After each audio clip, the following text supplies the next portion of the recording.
এ জগতে হায় সেই বেশি চায় যার আছে ভুরি ভুরি, রাজা করে ফকিরের ধন চুরি। কথাটা কিন্তু বাস্তব। আজকের এসএসসির রেজাল্ট তার প্রমাণ। এসএসসির রেজাল্টে যে ছেলেটা ফেল করেছে তাকে সবাই বলছে পাস কেন করলি না, অন্তত তোকে পাসটা করতি। আবার যে ছেলেটা 3 পয়েন্ট বা অল্প জিপিএ নিয়ে পাস করেছে তাকে সবাই বলছে জিপিএ কম হয়ে গেছে, আর একটু বেশি 4 পয়েন্ট পেলেই তো ভালো হতো। যে ছেলেটা 4 পয়েন্ট পেয়েছে তাকে বলছে তুই জিপিএ 5 তো পেলি না। যে ছেলেটা জিপিএ 5 পেয়েছে তাকে সবাই বলছে গোল্ডেন কেন পেলি না। আবার গোল্ডেন পাওয়া ছেলেটাকেও বলছে মার্কস কম, আর একটু বেশি মার্কস দরকার ছিল। তো কেউ তোমার পরিশ্রম দেখবে না, সবাই তোমার ফলাফলটা দেখবে, রেজাল্টটা দেখবে। এতদিন তুমি যে পরিশ্রম করেছো কেউ জিজ্ঞাসা করেনি যে কেন তোর চোখের নিচে ডার্ক সার্কেল পড়ে গেছে। হ্যাঁ, তুই কি রাতে ঘুমোস না ঠিক মতো, কটা পর্যন্ত পড়া পড়িস, 2টা পর্যন্ত কেন পড়িস, কেন তুই বেশি রাত করে পড়া পড়িস, কেন এত চিন্তা করিস, এগুলো কেউ বলবে না।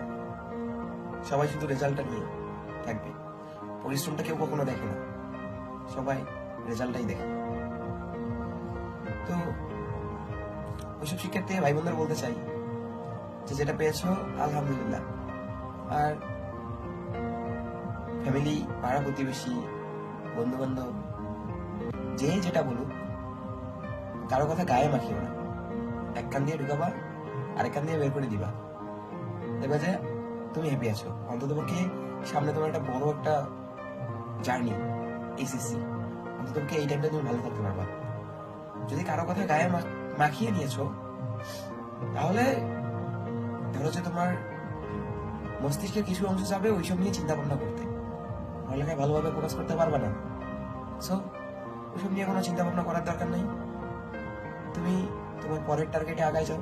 আর একটা কথা, সবসময় চুপচাপ নিশ্চুপে পরিশ্রম করে যাবা। কোনো শব্দ হবে না, কেউ জানতে পারবে না তুমি কি করতেছো। মানুষের নজর খুব খারাপ জিনিস, একবার যদি লাগে তাহলে তুমি জীবনে অনেক কিছু হারাবে। সো একবারে চুপ হয়ে যাও, পরিশ্রম করো, নীরবে পরিশ্রম করো, সফলতা একদিন আসবে। তুমিও একদিন ওদের মুখ বন্ধ করে দিতে পারবে যারা তোমাকে একটু খারাপ রেজাল্টের জন্য এত কথা শুনিয়েছে।